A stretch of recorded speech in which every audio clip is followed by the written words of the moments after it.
तो उससे पहले तो कांग्रेस का झंडा राव इंद्रजीत सिंह के घर पर भी था। राव इंद्रजीत सिंह जी ने राजनीतिक कांग्रेस से नहीं की।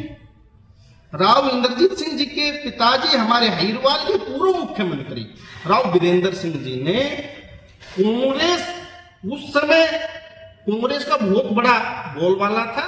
उस समय राव वीरेंद्र सिंह जी ने कांग्रेस से अलग होकर अपनी विशाल हरियाणा पार्टी बनाई। फिर उन्होंने विलय किया। इंदिरा गांधी जी स्वयं रामपुरा हाउस आई तो राव वीरेंद्र सिंह जी ने विलय किया। अच्छा, राव इंद्रजीत सिंह जी ने पहला चुनाव कांग्रेस से नहीं लड़ा। उन्होंने अपनी पार्टी से, हरियाणा विशाल हरियाणा पार्टी से चुनाव लड़ा। उसके बाद राव साहब कांग्रेस में रहे। जब देश हित में जब मोदी जी आए, और मोदी जी के आने से पहले कांग्रेस में भी राव साहब ने आवाज उठाई इस इलाके के लिए। हरियाणा के उस समय मुख्यमंत्री चौधरी भूपेंद्र सिंह हुड्डा का इतना बोलबाला था कि सब कुछ वो रोहतक में लेके जाना चाहते थे। तो राव साहब उस समय आवाज उठाई थी। 2009 के बाद मोदी जी तो 2014 में आए, जब देश हित में, इलाके के हित में, इस हरिद्वार के हित में उन्होंने भारतीय जनता पार्टी। आप ये कह रहे हैं कि भाई इन्होंने कांग्रेस से अपनी राजनीति शुरू नहीं की, तो उन्होंने भी ऐसा कुछ तो नहीं किया। उस समय तो अधिकारी थे ये, कौन? अभय सिंह यादव। नहीं, अभय सिंह जी तो चौटाला में ही तो अधिकारी थे। चौटाला सरकार में तो अधिकारी लगे थे। चुनाव तो नहीं लड़ा उस समय इन्होंने भाई। चुनाव तो टिकट मांगना चाह रहे थे, चौटाला साहब ने टिकट नहीं। तो इन्होंने भी तो ऐसे पार्टी बदली जिसकी आप तारीफ कर रहे हैं। पार्टी कहाँ बदली? राव साहब ने कांग्रेस तो से बीजेपी में इलाका और हरिद्वार और इस क्षेत्र के लिए पार्टी ने, लोगों ने कहा कि राव साहब आप भारतीय जनता पार्टी, भाई मोदी जी देश हित में, तो इसलिए राव साहब ने भारतीय जनता पार्टी। मंगल चौधरी में लॉजिस्टिक हब बन रहा है, उसके बारे में राव साहब ने कहा भाई करप्शन का वो खेल तो सरकार जांच करवानी चाहिए। राव साहब के पास जो सबूत है, समय आने पर राव साहब बताएंगे, सरकार इसको जांच करवानी चाहिए। अच्छा, ऐसा क्या होता है जिसको राव इंद्रजीत सिंह पूरे सम्मान देते हैं, टिकट दिलाते हैं, विधायक बनाते हैं, वो छोड़कर चले जाते हैं? तो ऐसी कहाँ दिक्कत आती है? क्योंकि राव साहब ईमानदार, राव साहब ने 5 साल तक तो जितने लोग इनको छोड़ के गए वो सारे करप्ट हैं। वो अपने कुछ भी स्वार्थ में, अपने कुछ भी काम के लिए, अपने कुछ भी करने के लिए गए हैं। मैं उनको करप्ट नहीं बताना चाहता, पर आप कह रहे हैं कि राव साहब ईमानदार हैं, तो उनको जो छोड़ के गए वो सारे करप्ट हैं। राव साहब तो ईमानदारी के लिए, राव साहब स्वाभिमान के लिए, राव साहब कहते हैं मेरे इलाके में सेवा करो। वो कुछ अपना फायदा उठाने के लिए कुछ ऐसे चंद लोग हैं जो चले जाते हैं इसे हरिद्वार को, फिर जाके वहां जाके राव साहब को दूसरे की गोदी में बैठने के बाद वो राव साहब पर पहुंचते हैं। नहीं, ऐसा कहा जाता है कि इनके पास जो राजनीति सीखता है या इनके साथ किसी को ये टिकट दिलाते हैं, वो उसके बाद इनके पास रहता नहीं है। ऐसा वो तो वो लोग बताएंगे ना भाई। टिकट लेने के लिए तो रामपुर हाउस आ जाते हैं, राव साहब के पास आ जाते हैं, राव साहब उनको एमएलए बना देते हैं। आपने ये भी कहा कि अभय सिंह भी वहीं से टिकट लेके आए थे। हाँ, अभय सिंह जी वहीं से टिकट लेके आए। दिनेश जी, ये तो इलाका जानता है। 864 कुछ वोटों से, पूरा ध्यान नहीं है, 800-900 वोटों से जीते थे। राव साहब 4 बार आए थे। ये ऑन रिकॉर्ड है। भरी जनसभा में अभय सिंह जी ने ये कहा था कि राव साहब मैं अपनी चमड़ी, अपने शरीर की चमड़ी से आपके वो मना दूं तो भी मैं आपका एहसान नहीं उतार सकता। आप कह रहे हैं उन्होंने, राव साहब ने अभय सिंह को जिताया, तो फिर बातें चल रही है कि अभय सिंह जी को हराया भी राव इंद्रजीत नहीं, सिंह। राव वो अपने कारणों की वजह से हारे। राव साहब ने किसी को नहीं बताया। अच्छा दिनेश भाई, ये राव साहब जब चुनाव हारते तो सीताराम जी को 19 में हरा देते, उनका भतीजा चुनाव लड़ रहा है। दिनेश भाई, अभी ये मेरे ख्याल से 38,000 वोटों से सीताराम यादव चुनाव जीते, और ये बहुत ज्यादा अंतर नहीं रहा, 3,000 के आसपास जो 2024 का चुनाव। ये जो सारे जो राव साहब के जो विरोधी लोग हैं, जो राव साहब के यहाँ से एमएलए बन के चले जाते हैं, दूसरे की गोदियों में बैठ जाते हैं, वो लोग सारे मिलकर यहाँ वो किया। फिर भी हमारी बहन आरती राव, ये जो अटेली के युवा हैं, अटेली की 36 बिरादरी, उन्होंने बहन आरती राव को चुना। ठाकुर रतनलाल ने केस भी कर रखा है, उस पर कार्रवाई भी चल रही है।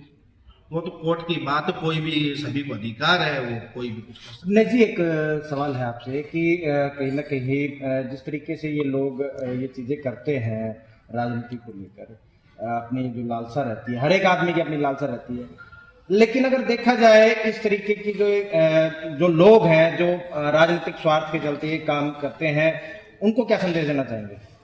भाई, राजनीतिक स्वार्थ के लिए लोग आते हैं। जब रामपुरा हाउस में आते हैं, जब सब कुछ भूलकर राव साहब के पास रहते हैं, राव साहब उनको टिकट दिलाते हैं, राव साहब उनको चुनाव जिताते हैं। चुनाव जीतने के बाद उनको कुछ उनकी मनसा भाई बड़ी होती होगी या कुछ मलाई चाहती होगी, कुछ भी चाहता हो तो राव साहब को छोड़ के चले जाओ। अच्छा, आज ये जो आप काम गिनवा रहे हो राव साहब ने ये करवाया, इसकी क्या आवश्यकता पड़ी आज बताने की? भाई ये यहाँ के कुछ लोग ये कहते हैं अपने आप को विकास कुछ कहते हैं, वो कहते हैं कि काम आप डायरेक्ट नाम लो ना, कौन कहता है? हर विकास पुरुष नाम बताओ कि कौन, तो सब किस लोग जानते जो अपने आप को विकास पुरुष कहते हैं, जो अपने आप को विकास पुरुष कहते हैं, जब इतना ही विकास करवाया तो चुनाव क्यों हारे? वो तो कह रहे हैं राव इंद्रजीत सिंह ने चुनाव हराया है। मैं तो ये कहता हूँ कि 1857 से ही इस इलाके इस परिवार ने काम किया, 1857 से। नहीं, इसके अलावा जो भी और यहाँ से कैंडिडेट बने, क्या उस पार्टी के कैंडिडेट ने कोई काम नहीं किया? नहीं काम किया, हम तो राव साहब के बता रहे हैं। हम किसी पार्टी का विरोध नहीं कर रहे, किसी व्यक्ति किसी नेता का, हम तो ये बता रहे राव इंद्रजीत ने इस इलाके में इतने काम करवाए। तो आप कह रहे हैं कि भाई एम्स जो बन रहा है वो राव साहब लेके आए यहाँ पे? एम्स माजरा जो बन रहा है और राव साहब लेके आए। उस समय के कोरियावास मेडिकल कॉलेज वो राव साहब ने उस समय के चारों विधायकों को बैठाकर, हमारे मेंबर पार्लियामेंट को बैठाकर, माननीय मुख्यमंत्री जी से मिलकर वो कोरियावास मेडिकल कॉलेज। आपने कहा पानी भी राव साहब लेके आए हैं? आप पानी के राव साहब, राव इंद्रजीत सिंह जी या राव इंद्रजीत सिंह जी। अच्छा। इस इलाके में एक ही राव साहब, राव इंद्रजीत सिंह, कोई भी लगा लो नाम के पीछे, जो कोई भी लगा सकता है, परंतु इस इलाके के, इस क्षेत्र के और इस इलाके के हकों और हितों के लिए लगातार जिले में चाय का सिलसिला है, इस पर क्या कहेंगे? चाय तो भाई साहब हर घर में बनती है चाय, कहीं भी कोई भी व्यक्ति जाके।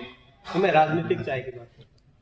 आप कह रहे हैं कि भाई आरती राव ने भी 1.5 साल में बहुत काम किया है, कि महेंद्रगढ़ का हॉस्पिटल, सरकारी हॉस्पिटल पिछले 4 साल से काम बंद है, उसके पैसे तो को लेकर। महेंद्रगढ़ हॉस्पिटल 50 बेड की हॉस्पिटल से 100 बेड की हॉस्पिटल महेंद्रगढ़ में अपग्रेड करवा दी, काम जल्दी ही चालू हो जाएगा। डॉक्यूमेंट्स में कुछ भी करवा दो, पिछले 5 साल से बंद है वो। पिछले हम तो बहन जी तो स्वास्थ्य मंत्री 1 साल से बनी है, अभी 1.5 बता रहे थे आप, 1 या सवा साल जितना भी तो टाइम रहा उसमें होगा। तो कोई अभी तो कुछ शुरुआत ही नहीं हुई। नहीं सर, बिल्कुल 50 बेड की 100 बेड अपग्रेड हो। अरे सर, डॉक्यूमेंट्स में तो होगी, लेकिन वहाँ ग्राउंड में तो कुछ नहीं है। ग्राउंड में काम चलेगा जी, चलेगा, ये जो बोलते हैं वो करते हैं, करेंगे, बिल्कुल करेंगे, तो इलाके की जनता जानती है।